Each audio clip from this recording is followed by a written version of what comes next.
Gracias. Lo siento. No, lo que pasa es que hay problemas para grabar en YouTube, entonces vamos a grabarlo en la nube. Vale, muy bien. Si algo pasó, no sé. Voy a intentar otra vez. A ver. Mm. Bueno, pues damos las gracias a todos por estar aquí. Os recordamos que podemos todos apuntarnos en la plataforma www.miracle.love, plataforma universal que pretende ser ese gesto aquí en el mundo de la forma de que caminamos juntos, nos unimos en pro del bien común, de que la palabra de Dios, alta y clara, ahora que sabemos cuál es la palabra de Dios, lleve, llegue sin interrupciones a todas partes, a todos los ilusorios confines de este inexistente mundo, diciendo la verdad y nada más que la verdad. Dios es amor y nada más que amor, ¿verdad? Esa es la verdad que en definitiva y en última instancia tenemos que recordar, que Dios es amor y solo amor, y que aquello que todo lo abarca no puede tener opuestos. Nosotros que somos su extensión, su amado Hijo, tampoco podemos tener opuestos, no tenemos maldad, tan solo creíamos en la ausencia de Dios en nuestra mente. Creímos erróneamente que eso era posible y por eso creímos poder vivir sin amor. Pero fue un sinsentido, fue una locura y ahora estamos reconociendo que nunca ocurrió. Pues muchas gracias. Seguimos adelante. Comenzamos con la lección 12 en la FIB. Estoy disgustado porque veo un mundo que no tiene significado. Santa Julia, ¿quieres empezar tú? 1. La importancia de esta idea radica en el hecho de que contiene la corrección de una importante distorsión perceptual. Piensas que lo que te disgusta es un mundo aterrador o un mundo triste, un mundo violento o un mundo demente. Todos esos atributos se los otorgas tú. El mundo de por sí no tiene significado. Cuando leamos significado podemos siempre decir no tiene sentido, no tiene objeto, no tiene valor. Es un sinsentido, es una locura. Gracias. Párrafo 2. Santa Mónica. 2. Estos ejercicios deben hacerse con los ojos abiertos. Mira a tu alrededor, esta vez muy lentamente. Trata de seguir un ritmo tal que el lento pasar de tu mirada de una cosa a otra sea a intervalos de tiempo bastante similares. No permitas que el lapso del tiempo empleado para pasar de una cosa a otra sea ostensiblemente más corto o más largo. Trata en cambio de mantener un compás medido y parejo a lo largo de todo el ejercicio. Lo que veas no importa. Te enseñas esto a medida que le prestas la misma atención y le dedicas el mismo tiempo a cualquier cosa sobre la que tu mirada se pose. Este es uno de los pasos iniciales en el proceso de aprender a conferirles a todas las cosas el mismo valor. Amén. Santa Victoria. Sí, gracias. A medida que mires a tu alrededor, di para tus adentros: creo ver un mundo temible, un mundo hostil, un mundo peligroso, un mundo triste, un mundo perverso, un mundo enloquecido. Y así sucesivamente, usando cualquier término descriptivo que se te ocurra. Si se te ocurren términos que parecen ser positivos en vez de negativos, inclúyelos también. Podrías pensar, por ejemplo, en un mundo bueno o en un mundo agradable. Si se te ocurren términos de esa índole, úsalos junto con los demás. Es posible que aún no entiendas por qué esos adjetivos buenos forman parte de esos ejercicios, pero recuerda que un mundo bueno implica un mundo malo y uno agradable implica uno desagradable. Todos los términos que te vengan a la mente son adecuados para los ejercicios de hoy. Su aparente valor no importa. Ándale, está. 4. Asegúrate, al aplicar la idea de hoy, de no alterar la duración de los intervalos de tiempo entre lo que piensas que es agradable y lo que piensas que es desagradable. Para los efectos de estos ejercicios no hay diferencia alguna entre una cosa y otra. Al final de la sesión de práctica añade, pero estoy disgustado porque veo un mundo que no tiene significado. 5. Lo que carece de significado no es ni bueno ni malo. ¿Por qué entonces habría de disgustarte un mundo que no tiene significado? Si pudieses aceptar al mundo como algo que carece de significado y dejar que en su lugar de lo que tú crees, la verdad, se escribiese en él por ti, ello te llenaría de una felicidad indescriptible. Pero precisamente porque carece de significado, te sientes impulsado a escribir en él lo que tú quisieras que fuese. Eso es lo que ves en él. Eso es lo que en verdad no tiene significado. Bajo tus palabras está escrita la palabra de Dios. La verdad te disgusta ahora, pero cuando tus palabras hayan sido borradas, verás la suya. Ese es, en última instancia, el propósito de estos ejercicios. 3 o 4 sesiones de práctica con la idea de hoy serán suficientes. Dichas sesiones no deben pasar de 1 minuto. Es posible que incluso 1 minuto te resulte demasiado largo. Suspende los ejercicios en el momento en que experimentes cualquier tensión. Pues muchísimas gracias. Así lo vamos a hacer, ¿verdad? Como vemos, en esta ocasión se hace con los ojos abiertos. Y vamos diciendo todos los adjetivos, atributos que nos vengan a medida que miramos alrededor con la misma cadencia, cambiando de un objeto a otro, mirando como siempre de lo que tenemos aproximadamente más cerca y luego levantando la mirada de lo que tenemos más lejos de nosotros. Pues comenzamos con la idea de que creo ver un mundo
y terminamos.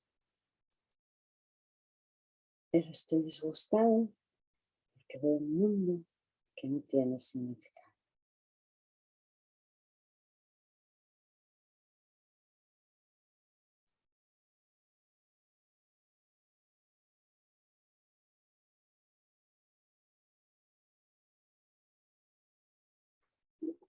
Muchas gracias. Vamos a retomar el libro de San Kenneth Wapnick, Viaje a través del libro de ejercicios, que nos dice así. Las lecciones 5 y 6 afirmaron: nunca estoy disgustado por la razón que creo y estoy disgustado porque veo algo que no está ahí. Esta lección amplía estas ideas. Así, estoy disgustado porque veo un mundo que no tiene significado. Así, estoy disgustado porque veo un mundo que no tiene significado. Ahora Jesús explica por qué esta declaración es verdadera. ¿Nos repites, Santa Victoria, por favor, el primer epígrafe del ejercicio? Sí, vamos allá. La importancia de esta idea radica en el hecho de que contiene la corrección de una importante distorsión perceptual. Piensas que lo que te disgusta es un mundo aterrador, o un mundo triste, un mundo violento o un mundo demente. Todos estos atributos se los otorgas tú. El mundo de por sí no tiene significado. Gracias, Santa Mónica. Sí. Percibimos violencia, hostilidad, locura y una miriada de otros estados. Jesús no está negando lo que percibimos. Él simplemente dice que lo que estamos viendo no es real. Él no está diciendo, no obstante, que deberíamos negar nuestras experiencias. Véase, por ejemplo, en el texto, en el capítulo 2, epígrafe 4, párrafo 3, de las líneas 8 hasta la 11. Capítulo 2, la separación y la expiación, epígrafe 4, la curación y la liberación del miedo, párrafo 3, que dice así.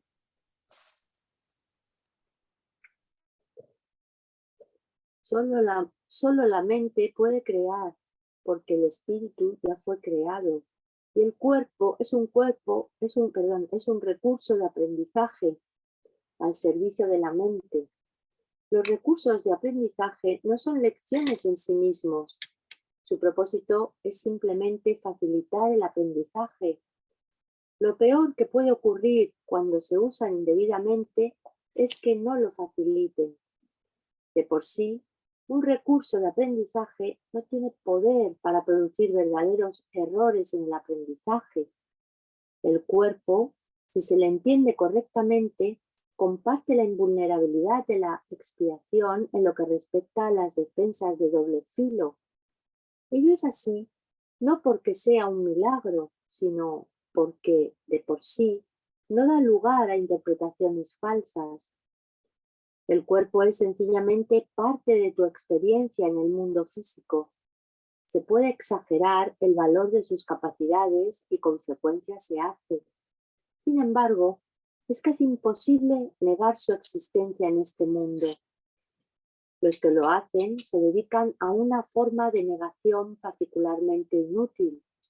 En este caso, el término inútil significa únicamente que no es necesario proteger a la mente negando lo no mental.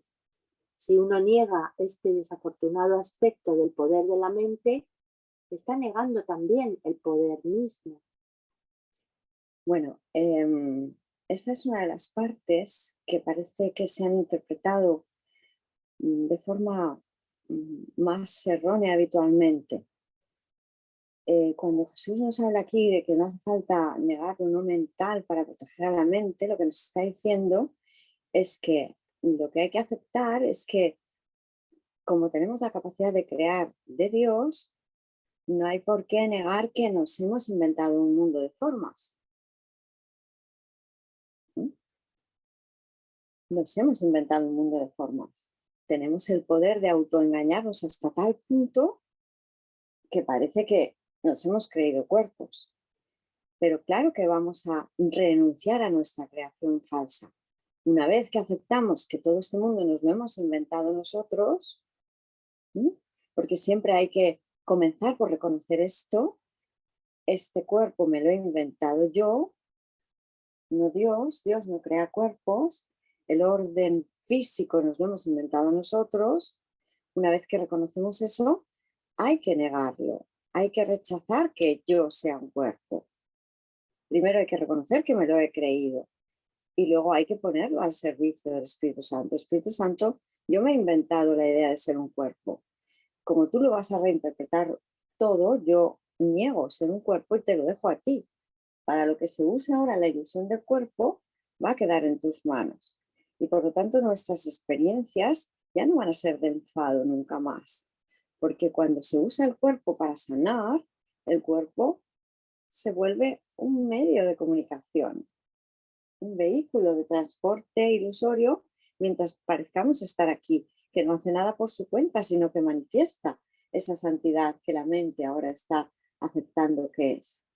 Manifiesta un perfecto estado de salud, manifiesta la felicidad que la mente quiere reflejar, ¿verdad? Entonces, cuando el maestro nos dice que, vamos a leerlo ahora, si quieres seguir leyendo, ahora lo comentamos, Santa Mónica.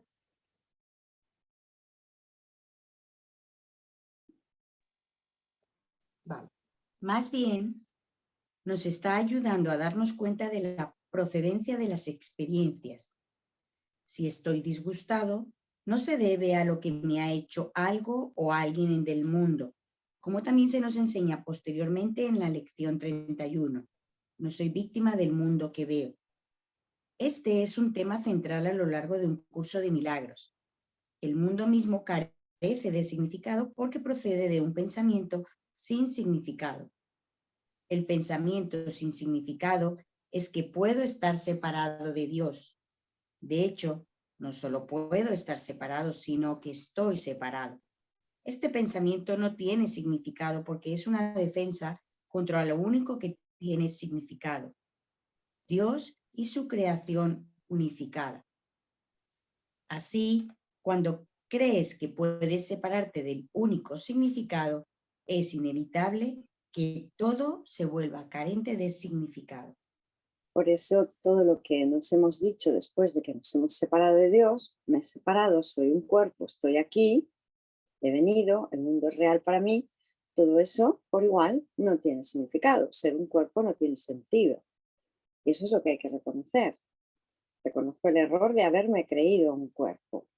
Y ahora pongo la idea de ser un cuerpo en manos del Espíritu Santo para que me devuelva la interpretación cuerda de ser una mente que ya no está al servicio de un cuerpo, ya no está sometida a todo lo que nos decíamos a través del ego que podíamos hacer o no hacer por las limitaciones que le ofrecíamos al cuerpo, que le ordenábamos que manifestara.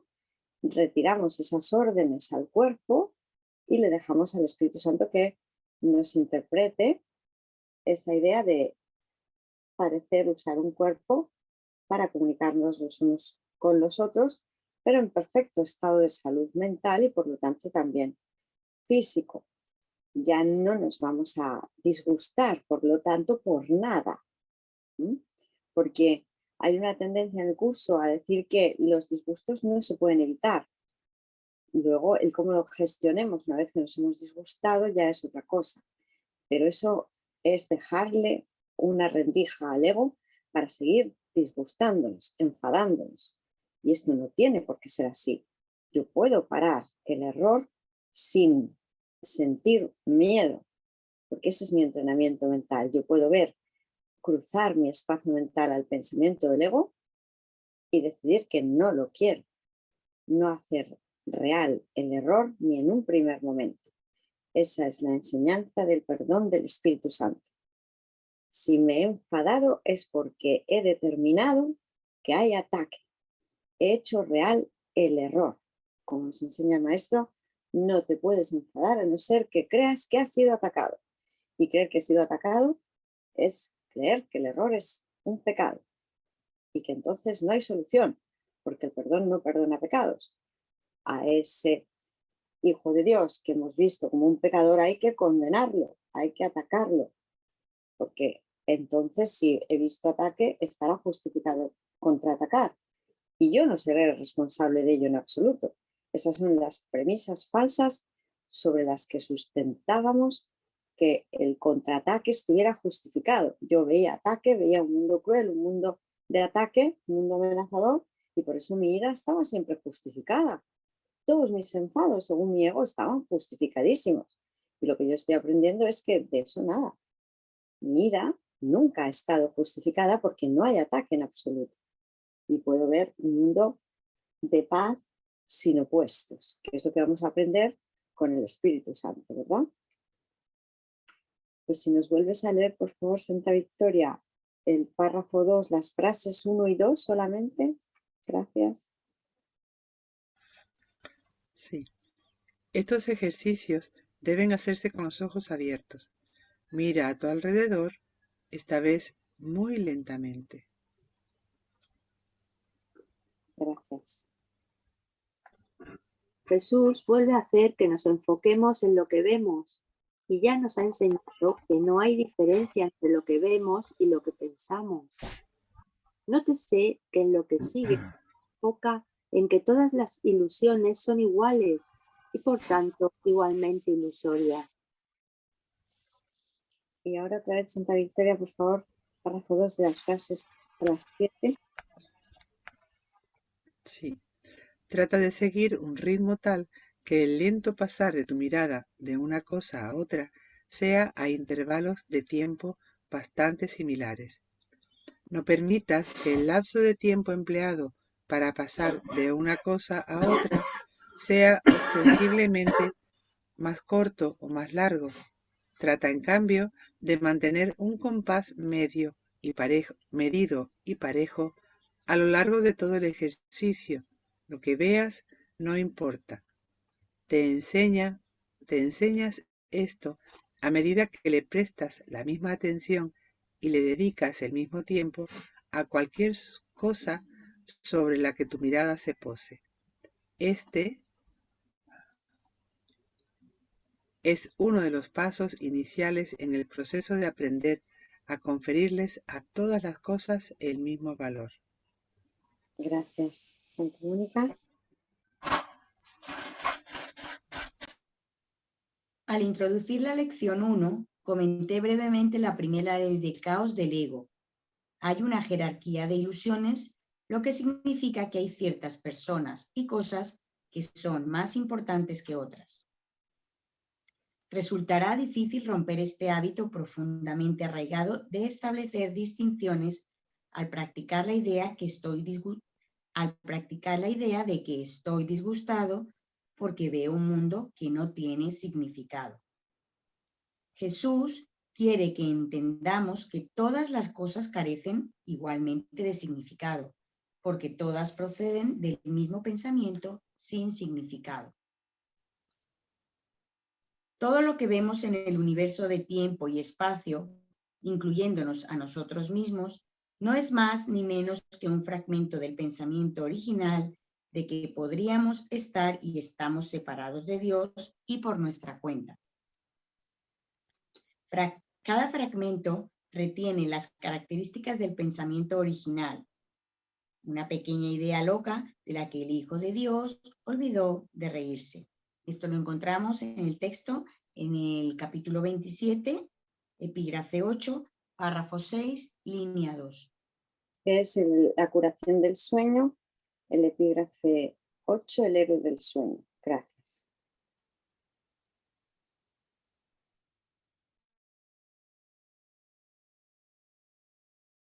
Si sigues adelante. Sí.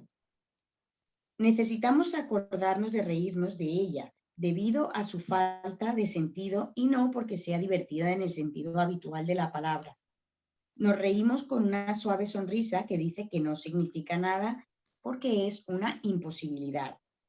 Usando un lenguaje familiar, es como si se cayera una gran hoja de vidrio rompiéndose en billones y billones de fragmentos. Cada fragmento retiene las características de la hoja original. Por ejemplo, cada uno tiene la composición química del vidrio. Cada uno de nosotros, así como todas las cosas del mundo, no es sino uno de esos fragmentos, todos ellos carentes de significado porque proceden de un pensamiento sin significado. La razón por la que estoy disgustado, entonces, es que el mundo es testigo del hecho aparente de que yo tengo razón con respecto al mundo. Como yo creo existir en un mundo que está ahí fuera, este mundo me recuerda el pensamiento original que dio lugar a él y también a mi existencia individual. Yo destruí el cielo y asesiné a Dios. Esto es extremadamente molesto, porque creo que ahora Dios volverá para castigarme por lo que hice. Elaboraremos este concepto en las 2 lecciones siguientes. Como alumno suyo que estás haciendo las lecciones del libro de ejercicios, Jesús no te pide que entiendas todas las implicaciones de estas afirmaciones. Tal comprensión viene del estudio del texto, pero quiere que comiences la práctica de no tomarte tus percepciones tan en serio. ¿Continúo? Sí. Vale. En el párrafo siguiente, Jesús nos pide que incluyamos en el ejercicio términos que son tanto positivos como negativos. Santa Victoria, si nos quieres leer, por favor, el párrafo 3 de la 1 a la 6. Sí. A medida que mires a tu alrededor, di para tus adentros. Creo ver un mundo temible, un mundo hostil, un mundo peligroso, un mundo triste, un mundo perverso, un mundo enloquecido. Y así sucesivamente usando cualquier término descriptivo que se te ocurra. Si se te ocurren términos que parezcan ser positivos en vez de negativos, inclúyelos también. Podrías pensar, por ejemplo, en un mundo bueno o en un mundo agradable. Si se te ocurren términos de esa índole, úsalos junto con los demás. Es posible que aún no entiendas por qué estos adjetivos buenos forman parte de estos ejercicios, pero recuerda que un mundo bueno implica un mundo malo y uno agradable implica uno desagradable. Lo que está implicado aquí, sin que se mencione expresamente, es que los contrastes y los opuestos nos enraizan sólidamente en el mundo del pensamiento dualista. El texto define el cielo como una conciencia de la perfecta unicidad en la que no hay dualidad. Capítulo 18, epígrafe 6, párrafo 1. Buscamos un momentito. Capítulo 18, el final del sueño, epígrafe 6, más allá del cuerpo, párrafo 1. No hay nada externo a ti. Esto es lo que finalmente tienes que aprender, pues es el reconocimiento de que el reino de los cielos te ha sido restaurado, pues eso fue lo único que Dios creó, y Él no lo abandonó, ni se separó a sí mismo de Él. El reino de los cielos es la morada del Hijo de Dios, que no abandonó a su Padre, ni mora separado de Él. El cielo no es un lugar, ni tampoco una condición, es simplemente la conciencia de la perfecta unicidad y el conocimiento de que no hay nada más, nada fuera de esta unicidad, ni nada adentro. Nada que no sea Dios, nada distinto unas cosas de otras, ¿verdad? Por eso nos sigue diciendo: así, en el cielo no hay bien ni mal, no hay bien y mal, solo Dios. Aprender a reconocer esto es una parte importante de nuestro entrenamiento. Así es, estamos aprendiendo el sistema de pensamiento alternativo que es no dual. El Espíritu Santo nos ofrece símbolos que reflejan fielmente esta no dualidad. Santa Victoria, ¿nos lees, por favor, en el párrafo 3 las frases 7 y 8? Sí. Todos los términos que te vengan a la mente son adecuados para los ejercicios de hoy. Su aparente valor no importa.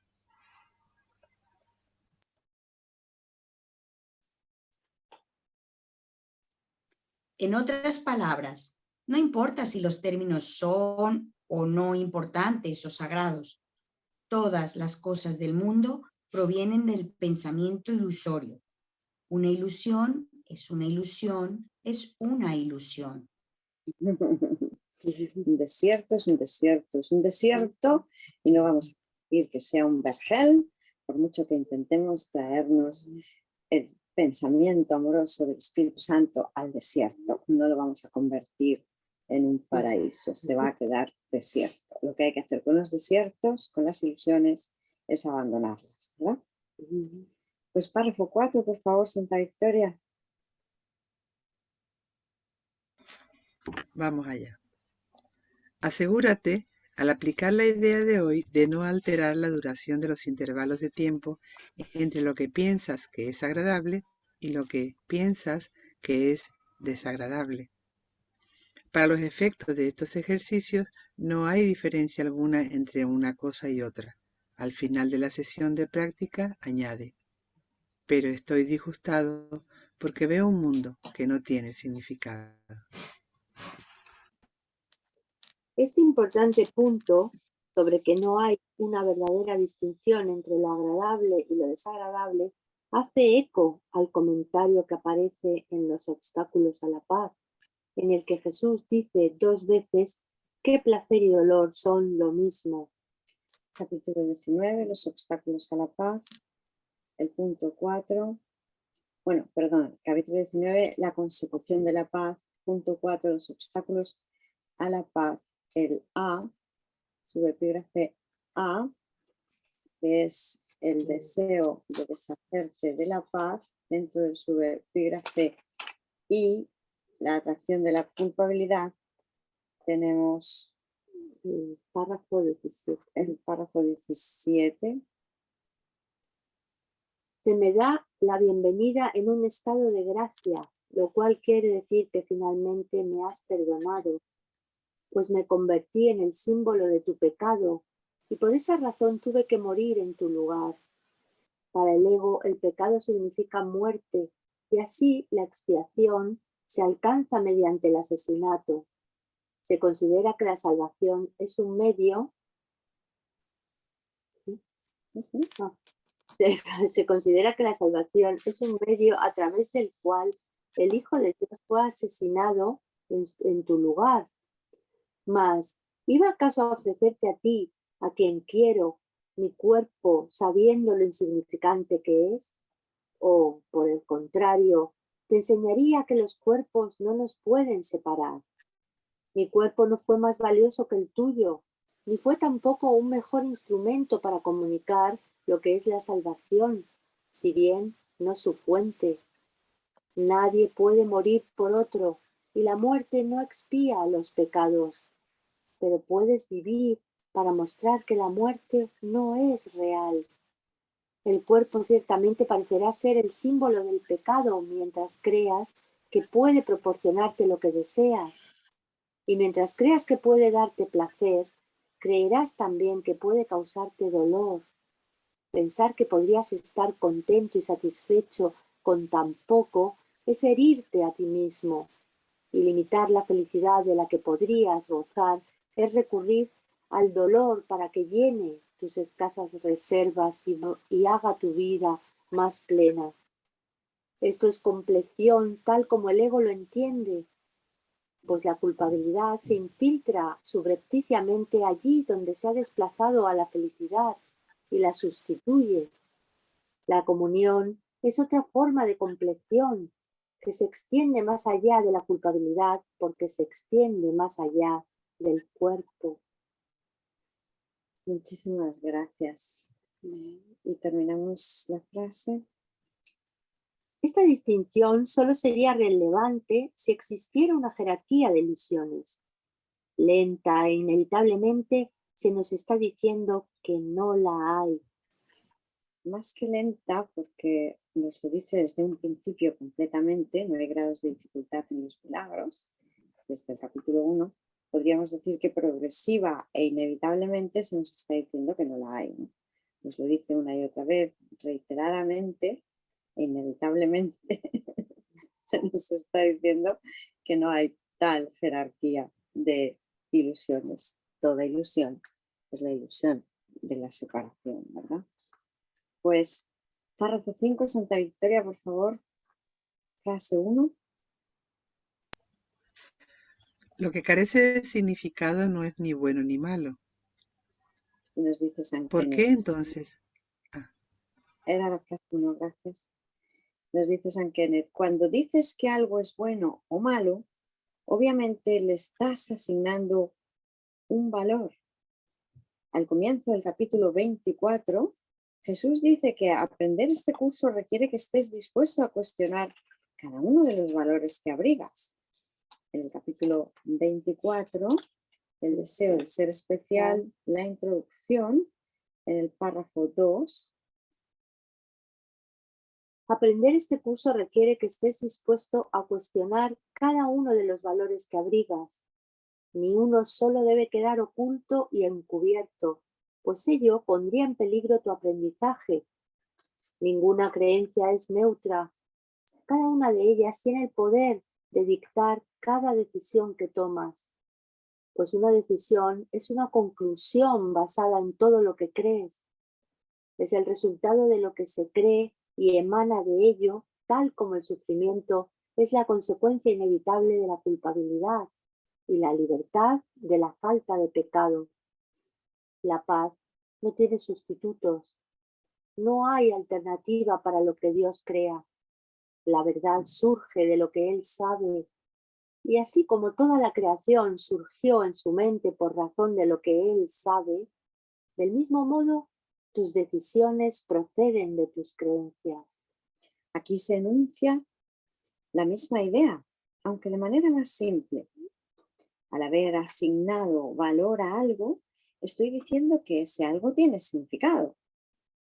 Si tiene significado, si tiene sentido, debe venir de un pensamiento significativo, porque lo que percibo fuera solo puede proceder de un pensamiento interno. Entonces, ¿cuál es el pensamiento significativo? Es que las distinciones son válidas, la dualidad es real y es valioso estimar una cosa más que otra. El núcleo de este pensamiento es que yo valoro mi identidad individual por encima de la unidad de Cristo, mi vida y mi mundo por encima del cielo. Si esto es así, las distinciones cobran muchísima importancia porque establecen que yo soy un ser dualista en un mundo dualista.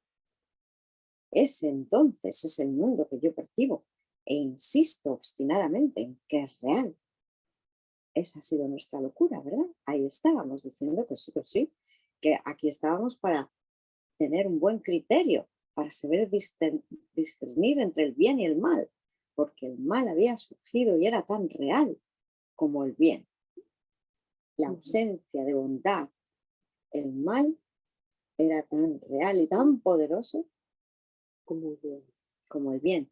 Por eso yo tenía que atacar, porque teníamos que luchar contra el mal por el bien. Y por eso la guerra estaba siempre justificada.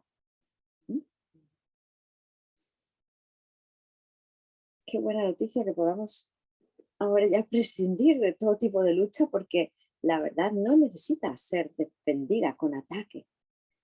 La verdad es el bien en sí mismo y solo si se acepta totalmente con el reconocimiento de que no existe su opuesto, podemos descansar en paz desde ahora mismo. Que simplemente lo que parece ser maldad es la ausencia de conciencia de bondad.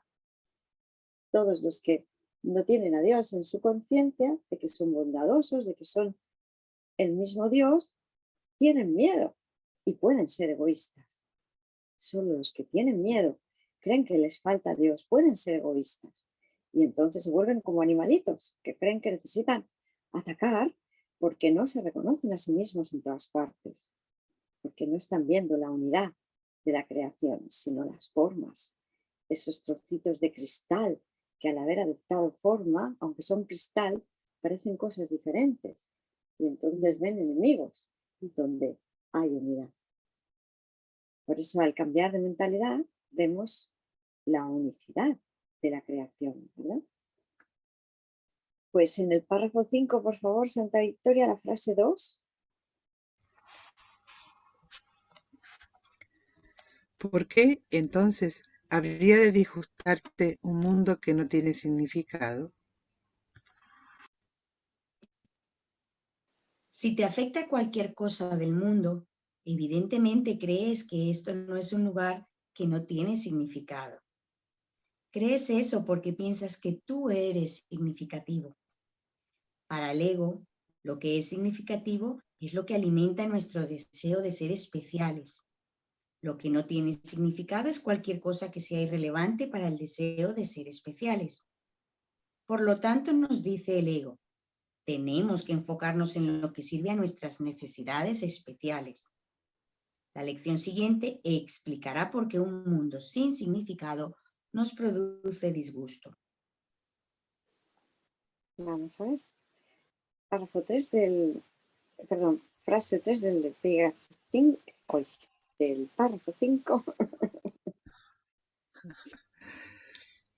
Si pudieses aceptar al mundo como algo que carece de significado y dejar que en lugar de lo que tú crees la verdad se escribiese en él por ti, ello te llenaría de una felicidad indescriptible.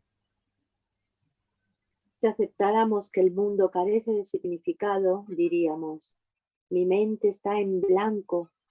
Esto permitiría que el principio de expiación del Espíritu Santo brillara y que el amor de Jesús se convirtiera en nuestra única realidad. Esa es la verdad que nos llenaría de una felicidad indescriptible. Como este yo ya no está identificado con el sistema de pensamiento de separación y culpa, lo que nos hace indescriptiblemente felices es darnos cuenta finalmente de que estábamos equivocados y Jesús tenía razón. No obstante, mientras nos identifiquemos con un yo separado y especial, tendremos miedo de la verdad de que todo esto es un sueño. Así, estamos eligiendo constantemente no ser indescriptiblemente felices porque, citando la conocida línea, preferimos tener razón a ser felices. Esto lo tenemos en el capítulo 29, el despertar, el punto 7, no busques fuera de ti mismo, en el párrafo 1. No busques fuera de ti mismo, pues será en vano y llorarás cada vez que un ídolo se desmorone. El cielo no se puede encontrar donde no está, ni es posible hallar paz en ningún otro lugar excepto en él. Ninguno de los ídolos que veneras, cuando llamas a Dios, te contestará en su lugar. Ninguna otra respuesta que puedas utilizar como sustituto te proporcionará la felicidad que solo su respuesta brinda. No busques fuera de ti mismo, pues todo tu dolor procede simplemente de buscar en vano lo que deseas y de insistir que sabes dónde encontrarlo. ¿Y qué pasaría si no estuviese allí? ¿Preferirías tener razón a ser feliz? Alégrate de que se te diga dónde reside la felicidad y no la sigas buscando por más tiempo en ningún otro lugar, pues buscarás en vano. Mas se te ha concedido conocer la verdad y saber que no la debes buscar fuera de ti mismo. Amén. Y nos sigue diciendo, sin duda, el pensamiento de la inexistencia no nos colmaría de felicidad, como mínimo. Por eso Jesús nos anima continuamente a dar pequeños pasos. Realmente no es que se nos deje sin o con inexistencia, sin existencia o con inexistencia, se nos deja con la identidad crística, ¿verdad? Por eso realmente se nos exhorta a perdonar ahora mismo y quedarnos con el Cristo. No tienen por qué ser pequeños pasos, pero Jesús, que sabe de nuestro miedo a la salvación, nos lo va aproximando sucesivamente hasta que decidamos que sí, que queremos ese pequeño gran paso que es: sí, Padre, tienes tu razón, soy el Cristo, sigo siendo tal como tú me creaste. La lección 193 es: todas las cosas son lecciones que Dios quiere que yo aprenda, ¿verdad? Y el párrafo 13 nos dice: esta es la lección que Dios quiere que aprendas. Hay una manera de contemplarlo todo que te acerca más a Él y a la salvación del mundo. A todo lo que habla de terror, responde de esta manera: perdonaré y esto desaparecerá. Amén. Y nos sigue diciendo: De otro modo, nuestro temor a ser elevados y arrojados abruptamente a la realidad sería demasiado abrumador. capítulo 16, el perdón de las ilusiones, el epígrafe 6, el puente que conduce al mundo real, el párrafo 8.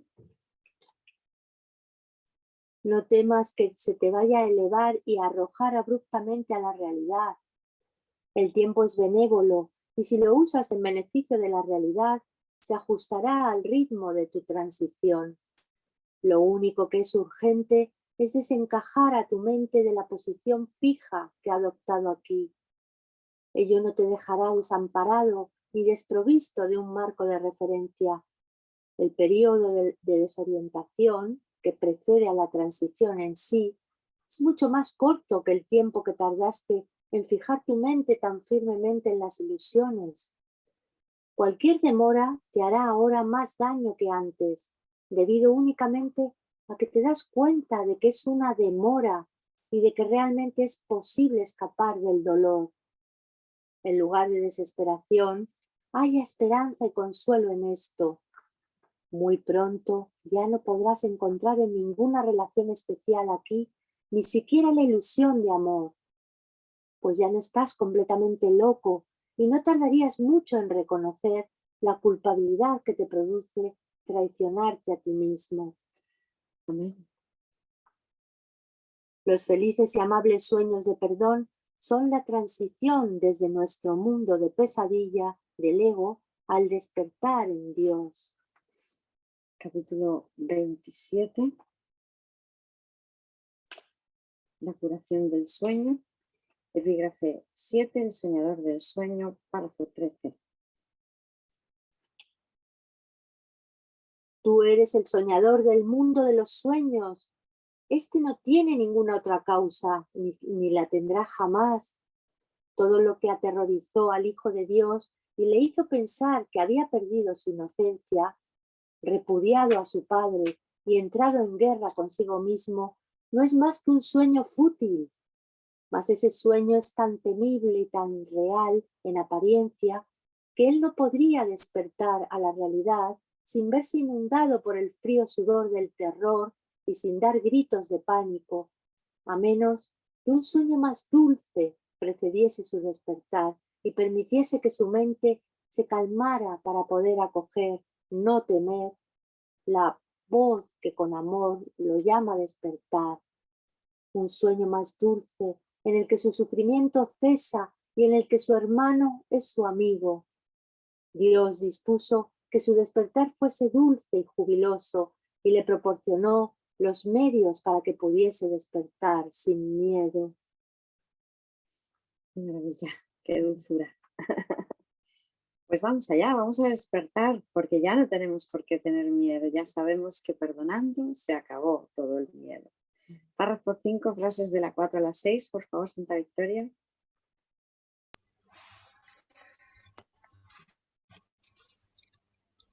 Pero precisamente porque carece de significado, te sientes impulsado a escribir en él lo que tú quisieras que fuese. Eso es lo que ves en él. Eso es lo que en verdad no tiene significado. Bajo tus palabras está escrita la palabra de Dios.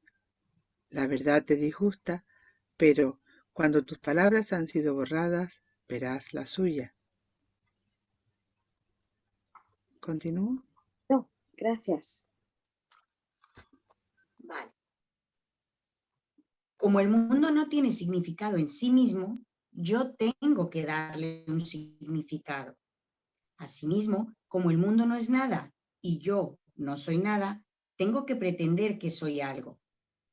Ciertamente todos pensamos que somos algo, maravillosos o miserables. Al ego no le importa cómo se juegue el juego del especialismo, si somos el regalo de Dios o el regalo de Satán, siempre que seamos un regalo especial. Lo que no queremos es no ser nada. Hacia el final de la sección, el anticristo, Jesús dice que el ego siempre quiere más de algo. No importa si se trata de más placer o de más dolor, simplemente quiere más. Esto lo tenemos en el texto, en el capítulo 29, epígrafe 8, párrafo 8, línea de la 6 a la 12. Es el despertar, capítulo 29, el despertar, epígrafe 8, el anticristo, párrafo 8. ¿Cuál es entonces el propósito de los ídolos? ¿Cuál es su finalidad? Esta es la única pregunta para la que hay muchas respuestas, dependiendo de a quién se le haya preguntado. El mundo cree en ídolos. Nadie viene a él a menos que los haya venerado y trate todavía de buscar uno que aún le pueda ofrecer un regalo que la realidad no posee. Todo idólatra abriga la esperanza de que sus deidades especiales le han de dar más de lo que otras personas poseen. Tiene que ser más. No importa realmente de qué se trate, más belleza, más inteligencia, más riqueza o incluso más aflicción o dolor. Pero para eso es un ídolo, para darte más de algo. Y cuando uno falla, otro viene a ocupar su lugar y tú esperas que te pueda conseguir más de otra cosa. No te dejes engañar por las formas en que esa otra cosa se manifiesta. Un ídolo es un medio para obtener más de algo y eso es lo que va en contra de la voluntad de Dios. Vale. Nos aterra la posibilidad de no existir. Esto tiene que repetirse con frecuencia, puesto que es la suposición subyacente en estas lecciones, por no decir en la totalidad de un curso de milagros. Este pensamiento es la fuente de la resistencia al curso en general y al libro de ejercicios en particular. Tengo que pretender que existo y así rápidamente fabrico un sistema de pensamiento que a continuación proyecto, fabricando de esta manera un mundo, tanto a nivel cósmico, puesto que todos formamos parte del Hijo Uno, como individual. El punto es que siempre tratamos de imponer significado, porque de otro modo nos confrontaremos con la falta de significado intrínseca de nuestro pensamiento y también de nuestro yo separado. Esto ocurre en el nivel metafísico de la mente, donde es una cuestión de existir o ser, como se ha comentado antes.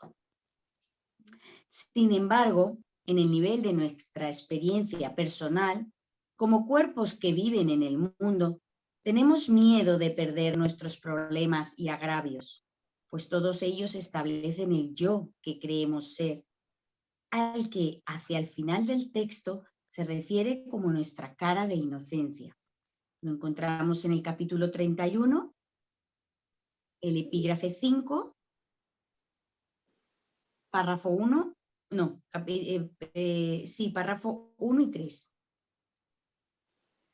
Capítulo 31, la visión final, punto 5, el concepto del yo frente al verdadero ser, párrafo 1.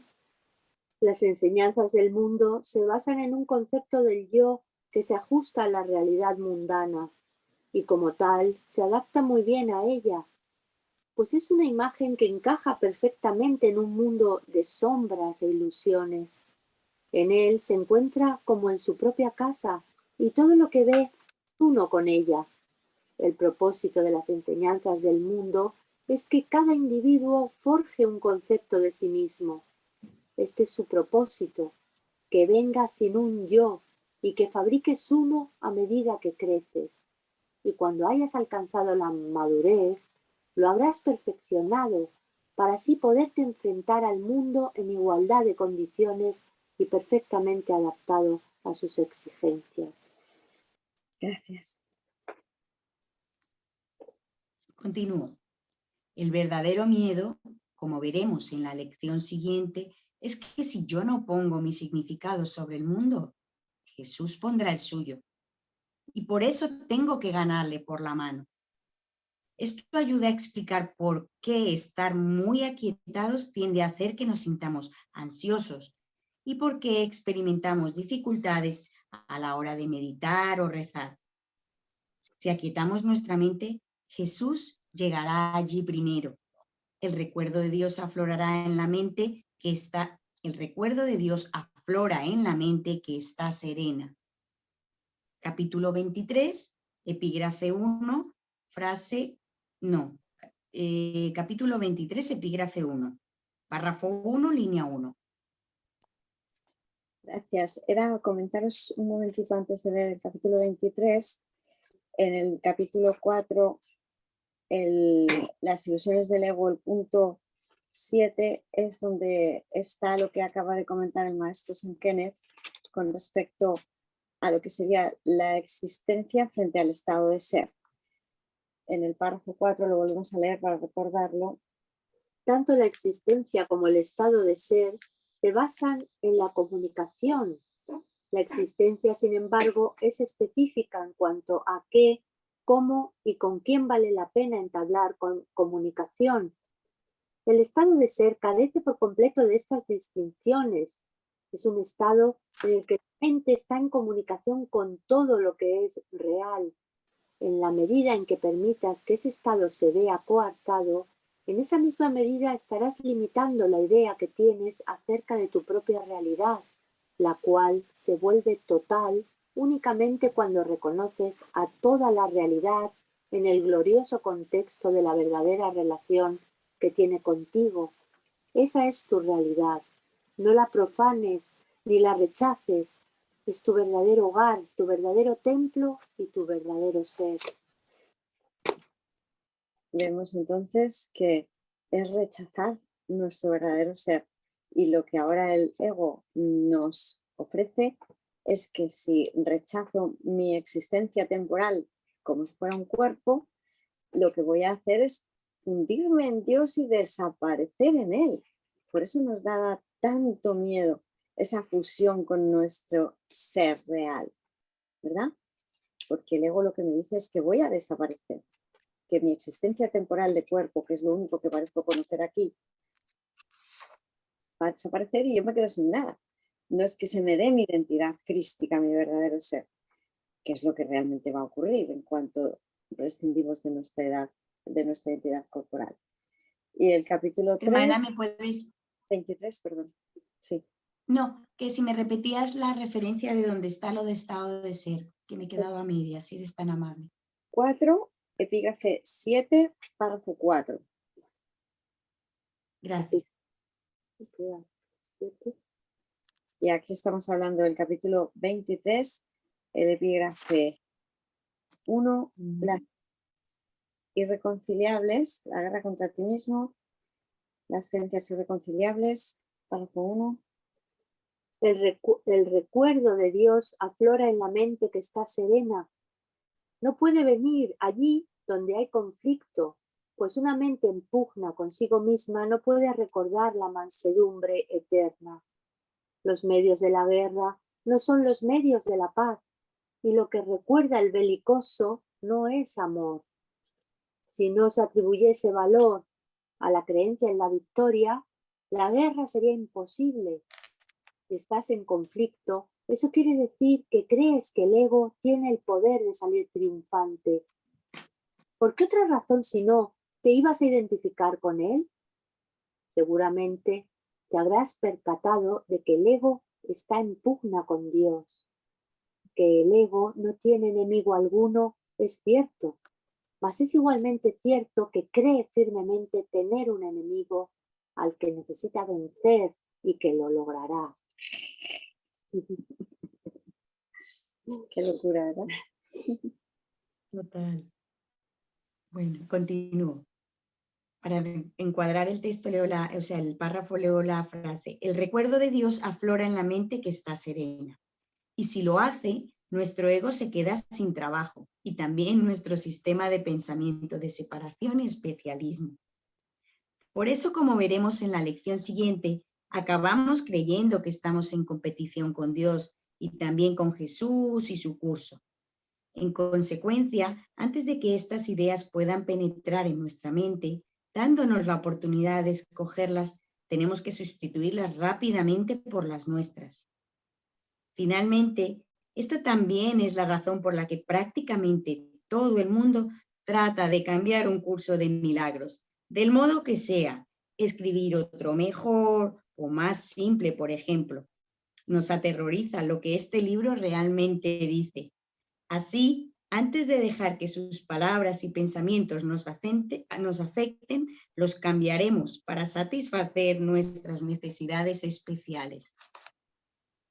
Esto no quiere decir que no se puedan hacer aclaraciones sobre el curso, resumirlo, todo lo contrario, ¿verdad? De hecho, el propio maestro San Kenneth hace el mensaje sencillo de un curso de milagros, o sea, ha escrito libros que pretendían simplificar, hacer un resumen de la enseñanza, o sea que lo que no quiere decir el maestro San Kenneth es que no se puedan escribir libros enteros acerca de un curso de milagros, por supuesto que sí. Lo que no hay que hacer es evitar estudiar el curso en sí, ¿verdad? Y la frase 7, por favor, del párrafo 5. Santa Victoria, cuando quieras. Sí.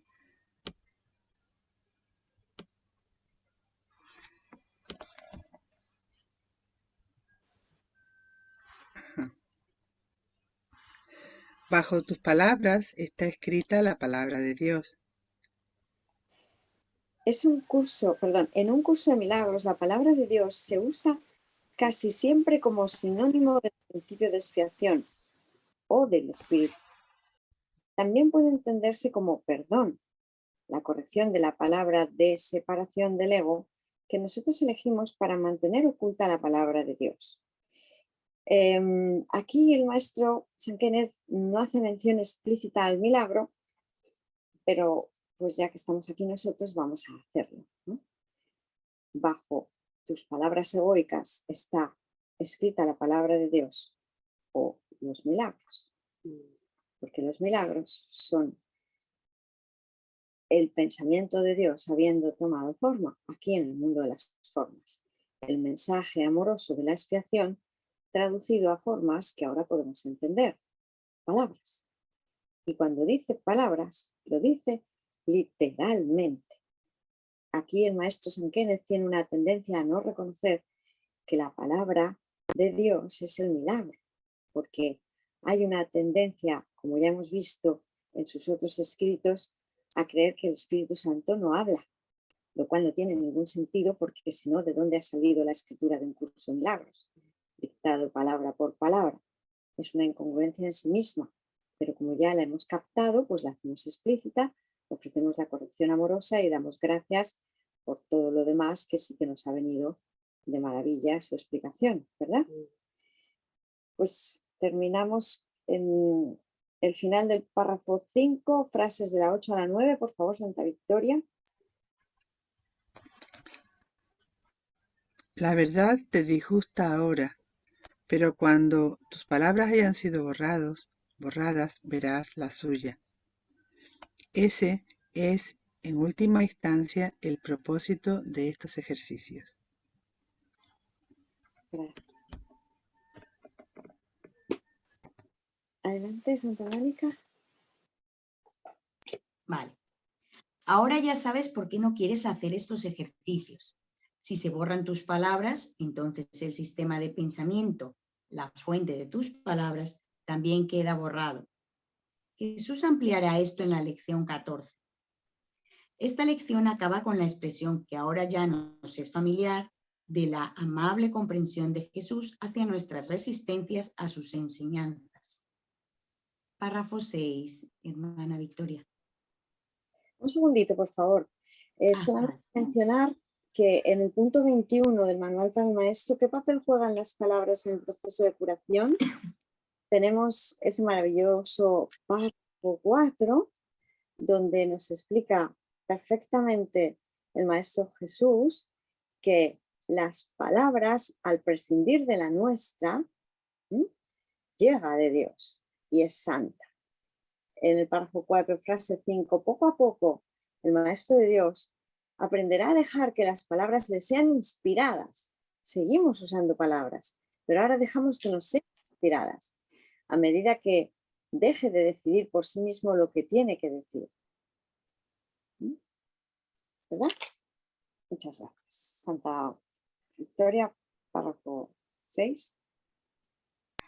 Sí, disculpa Santa Hilda, ¿en qué capítulo está esto que acabas de leer? ¿En el párrafo 4? Manual para el Maestro. Manual para el Maestro. Punto 21. ¿Qué papel juegan las palabras en el proceso de curación? Era el párrafo 4. No. Gracias. Vamos allá. Párrafo 6. 3 o 4 sesiones de práctica con la idea de hoy serán suficientes. Dichas sesiones no deben pasar de 1 minuto. Es posible que incluso 1 minuto te resulte demasiado largo. Suspende los ejercicios en el momento en que experimentes cualquier tensión. No hay imposición, ni acoso, ni exigencias inductoras de culpa para ser disciplinado, y menos todavía espiritual.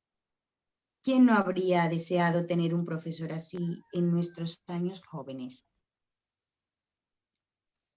Claro que sí. De lo que se trata es de no asociar la práctica de los ejercicios con el miedo, porque el ego se cebaría con nosotros y diría, ¿ves cómo te da miedo hacer el ejercicio? No lo hagas más. Deja el libro de ejercicios, tira el curso de milagros. Entonces Jesús quiere que comprendamos que hacer el ejercicio es una liberación del miedo. Porque esa es la verdad. Y nada más lo es. Y la lección 14 que nos ha mencionado